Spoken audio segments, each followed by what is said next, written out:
Hello friends, welcome to my YouTube channel Biology Study. I am Meena Chaudhary.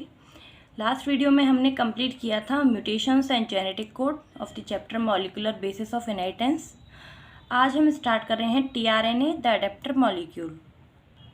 तो जैसा हम जानते हैं टीआरएनए क्या है, एक आरएनए का टाइप है. ठीक है, क्योंकि आरएनए कितने टाइप्स के होते हैं, 3 टाइप के, जिसमें होता है एमआरएनए, टीआरएनए एंड आरआरएनए.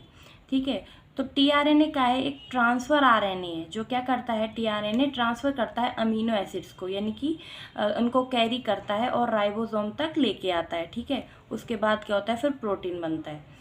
तो इसको अडेप्टर मॉलिक्यूल बोलते हैं. क्यों?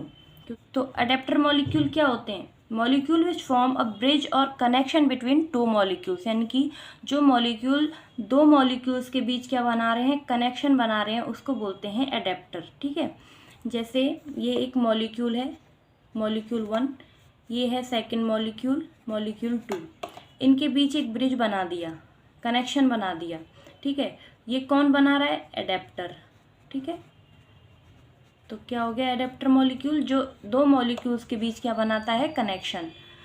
तो इसीलिए जो टीआरएनए है वो क्या कर रहा है, जो दो मॉलिक्यूल हैं उनको आपस में जोड़ता है. जैसे एक तो अमीनो एसिड है और दूसरा जो एमआरएनए है, इन दोनों को क्या करता है, जोड़ता है. तो इसीलिए इसको बोलते हैं adapter molecule. From the very beginning of propositions of a code, it was clear to Francis Crick that there had to be a mechanism to read the code and also link to the amino acids, because amino acids have no structural specialties and read the code uniquely. तो from the beginning of proposition of code का क्या मतलब हुआ कि जब पहली bar code या codon का आइडिया आया तो उस टाइम जो फ्रांसिस क्रिक साइंटिस्ट थे, उन्होंने बोला कि कोई तो ऐसा तरीका है जो इन कोड को, जो कि एमआरएनए पे प्रेजेंट है, उन कोड को क्या करता है, रीड करता है और उसके अकॉर्डिंग, यानी कि जो कोड है या कोडॉन है, उनके अकॉर्डिंग क्या करता है, जो अमीनो एसिड्स है उनको लिंक करता है. ठीक है, ये किसने बोला था? फ्रांसिस क्रिक ने बोला था. Because amino acid had no structural specialities, क्योंकि जो अमीनो एसिड्स हैं उनके पास तो कोई स्ट्रक्चरल स्पेशलिटीज़ है ही नहीं, कोई स्पेशल स्ट्रक्चर नहीं है कि वो उनको रीड कर सकते कोडॉन को. तो इसीलिए यहाँ पे कोई तो ऐसा स्ट्रक्चर है जो क्या कर रहा है, जो एमआरएनए पे कोडॉन है उनको क्या कर रहा है, रीड कर रहा है और उसके अकॉर्डिंग जो अमीनो एसिड्स हैं उनको लेके आ रहा है. अब जैसे कि ये क्या है, एमआरएनए का स्ट्रैंड, ये एमआरएनए है. ठीक है, इसके ऊपर प्रेजेंट है कोड AUG. अब ये जो AUG है, ये कौन सी अमीनो एसिड को कोड करता है? मिथ्योनिन को. ठीक है, मिथ्योनिन को कोड करेगा. तो अब ऐसा तो है नहीं कि जो मिथ्योनिन है वो अपने आप आके यहाँ पे क्या हो जाएगी, इस कोड को रीड कर लेगी. तो ऐसा नहीं है, इसीलिए यहाँ पे इनके बीच में कोई तो स्ट्रक्चर प्रेजेंट है जो क्या कर रही है, ये जो एमआरएनए पे कोड हैं इनको क्या कर रही है, रीड कर रही है और इसके अकॉर्डिंग फिर जो ये मिथ्योनिन अमीनो एसिड है इसको वो लेके आ रही है. ठीक है, लिंक करने के लिए. तो डायरेक्ट जो मिथ्योनिन है वो क्या करेगी, इस कोड को आके अपने आप रीड नहीं करेगी, इनके बीच कोई स्ट्रक्चर प्रेजेंट है जो क्या करेगी, इस मिथ्योनिन अमीनो एसिड को लेके आएगी और इस कोड से क्या करवाएगी, लिंक करवा देगी. ठीक है, तो उस समय तो उन्हें ये नहीं पता था कि जो टीआरएनए है वही क्या है, एक अडेप्टर मॉलिक्यूल की तरह वर्क करता है. ठीक है, यानी कि वो उस समय यही समझ रहे थे कोई तो स्ट्रक्चर है जो क्या कर रहा है, इन दोनों को क्या कर रहा है, आपस में लिंक कर रहा है. जो एमआरएनए पे कोड प्रेजेंट है उनको क्या कर रहा है, रीड कर रहा है और उसके अकॉर्डिंग जो अमीनो एसिड्स हैं उनको लेके आता है. तो उन्होंने क्या किया, he postulated the presence of an adapter molecule. तो उन्होंने क्या किया, पोस्टुलेट मतलब बताया कि जो टीआरएनए है, अडेप्टर मॉलिक्यूल है, यानी कि टीआरएनए तो हम बोल रहे हैं अभी, लेकिन उस समय ये क्या बोल रहे थे, जो अडेप्टर मॉलिक्यूल है that would on one hand read the code and on other hand would be bind to the specific amino acid. तो ये क्या बोल रहे थे कि जो अडेप्टर मॉलिक्यूल है उसके एक तरफ तो क्या है, कोड को रीड करता है वो एमआरएनए पे जो कोड प्रेजेंट है उनको, और दूसरी तरफ क्या करेगा, जो अमीनो एसिड है ना वो जुड़े रहते हैं उसके दूसरे एंड पर. तो पहले जो टीआरएनए था उसको क्या बोला जाता था, एसआरएनए. द टीआरएनए देन कॉल्ड एसआरएनए, क्योंकि जो एसआरएनए वो क्या होता है, soluble RNA and was known before the genetic code was postulate. तो जो साइंटिस्ट है उन्होंने क्या किया, बताया कि जो एडेप्टर मॉलिक्यूल है यानी जो टीआरएनए है उसके एक एंड पर तो ये जो कोडॉन रीड करने के लिए एंटी कोडॉन प्रेजेंट होते हैं और दूसरे एंड पे क्या होते हैं, जो अमीनो एसिड हैं वो अटैच होते हैं। ठीक है, और फिर क्या हुआ, जो स्पेसिफिक अमीनो एसिड है ना उनके लिए क्या होता है, एक स्पेसिफिक टीआरएनए होता है। ठीक है, जैसे ये एक टीआरएनए है, ये किसके लिए, ये वाली अमीनो एसिड के लिए, ये दूसरा टीआरएनए ये किसके लिए, दूसरी अमीनो एसिड के लिए। इसीलिए जो स्पेसिफिक अमीनो एसिड है उसी के लिए क्या होता है, एक स्पेसिफिक टीआरएनए होता है। And the tRNA then called sRNA, और जो टीआरएनए है उसको क्या बोला जाता था पहले, एसआरएनए, क्योंकि जब जेनेटिक कोड का क्या हुआ था, जब जेनेटिक कोड नहीं आए थे, उनका पता नहीं था, उससे पहले जो टीआरएनए है उसको एसआरएनए बोला जाता था, यानी कि सॉल्यूबल आरएनए। तो क्यों उनको जो एसआरएनए बोला जा रहा था, क्योंकि जो टीआरएनए है ना वो NaCl में क्या हो जाता था, सॉल्यूबल हो जाता था, इसीलिए इसको बोलते थे सॉल्यूबल आरएनए। और दूसरी तरफ जो एसआरएनए उसका यही मतलब था कि ये क्या था, स्मॉलेस्ट आरएनए था, क्योंकि जो आरएनए के टाइप हैं टीआरएनए, एमआरएनए, आरआरएनए, उनमें जो सबसे छोटा होता है वो कौन सा होता है, टीआरएनए। ठीक है, इसीलिए इनको बोला जाता था एसआरएनए। उसके बाद पता चला था कि जो टीआरएनए है वो क्या करता है, अडेप्टर मॉलिक्यूल की तरह काम करता है, यानी कि how it's the role as an adapter molecule was assigned much later. बाद में पता चला कि जो टीआरएनए वो क्या है, अडेप्टर मॉलिक्यूल की तरह क्या कर रहा है, काम कर रहा है। ठीक है, tRNA has an anticodon loop that has base is complementary to the code and it also has an amino acid acceptor end to which it bind to amino acids। तो टीआरएनए के स्ट्रक्चर में एक and पर तो anticodon loop present होता है। जो anticodon loop है वो क्या होता है, कॉम्प्लीमेंट्री होता है किसके, एमआरएनए पर जो कोडॉन है उनके। ठीक है, तो जो कॉम्प्लीमेंटेरिटी है उसी की वजह से जो बेसिस है ना वो एक दूसरे को क्या कर पाते हैं, रिकॉग्नाइज कर पाते हैं। ठीक है, जैसे जो ये एमआरएनए है इसके ऊपर कौन से कोडॉन प्रेजेंट है, AGU। अब इसके अकॉर्डिंग जो टीआरएनए है उसमें कौन से होते हैं, जो एंटीकोडॉन लूप है उस पर इसके एंटीकोडॉन बन जाएंगे कोडॉन्स के, यानी कि जो एंटीकोडॉन लूप है उस पर क्या बनेंगे, A की जगह U, G की C एंड U की जगह A बन जाएगा। ठीक है, तो ये क्या बन गए, इन कोडॉन के क्या बन गई, एंटीकोडॉन्स, क्योंकि ये जो एंड है टीआरएनए का वो कौन सा है, एंटीकोडॉन लूप। ठीक है, अब इसी के जो दूसरा एंड है जहाँ पे जो अमीनो एसिड एक्सेप्टर प्रेजेंट होता है, यानी कि जो ये वाला एंड है टीआरएनए का, वहाँ पे क्या प्रेजेंट है, अमीनो एसिड एक्सेप्टर, जो क्या करता है, अमीनो एसिड्स को अटैच करवाता है। क्योंकि जो ये सेकंड एंड है टीआरएनए का, यहाँ पे क्या होता है, अमीनो एसिड एक्सेप्टर। इसमें जो कोडॉन्स होते हैं वो कौन से होते हैं, यहाँ पे ACC।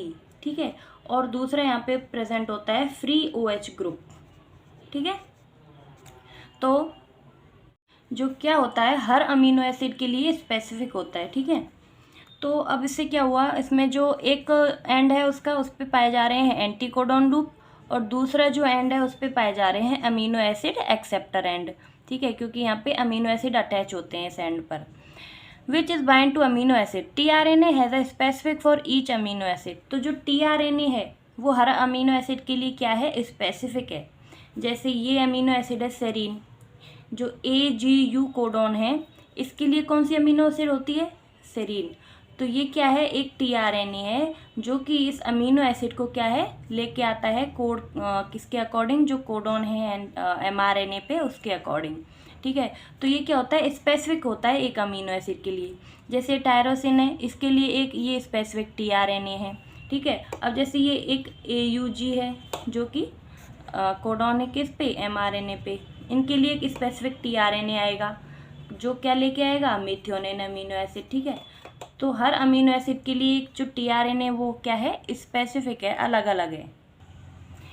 For initiation there is another specific tRNA that is refer to as initiator tRNA.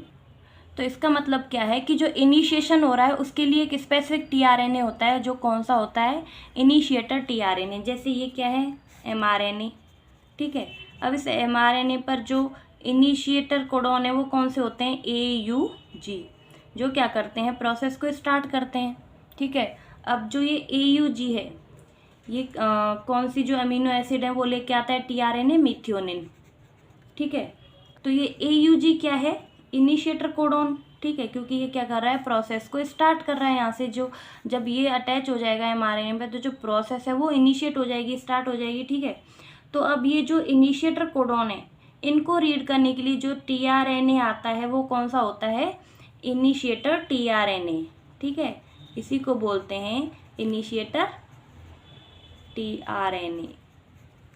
तो यानी कि जो प्रोसेस स्टार्ट हो रही है, इनिशिएट हो रही है, इसी को जो कोडॉन है ये इनिशिएटर कोडॉन होते हैं, और इन्हीं को रीड करने के लिए आता है इनिशिएटर tRNA। तो क्लियर है ना कि जो इनिशिएशन प्रोसेस है यानी कि जो इनिशिएटर कोडॉन है उनको कौन रीड करता है, इनिशिएटर tRNA, ठीक है। There are no tRNAs for stop codons. तो जो स्टॉप कोडॉन्स हैं वो कौन कौन से होते हैं, जैसे UAA, UAG, UGA, ये क्या हैं, स्टॉप कोडॉन्स हैं जो क्या करते हैं, ट्रांसलेशन जो प्रोसेस है उसको क्या कर देते हैं, स्टॉप करते हैं। अब जैसे ये यहाँ पे अटैच हो जाता है UAA, तो जो ये इन कोडॉन्स हैं, स्टॉप कोडॉन्स, इनके लिए कोई tRNA नहीं होता है, ठीक है। तो यही रीज़न है कि जो ये कोडॉन्स हैं ये किसी अमीनो एसिड को नहीं बनाते हैं, ठीक है, किसी अमीनो एसिड को कोड नहीं करते हैं, क्योंकि इनके लिए कोई स्पेसिफिक tRNA नहीं होता है।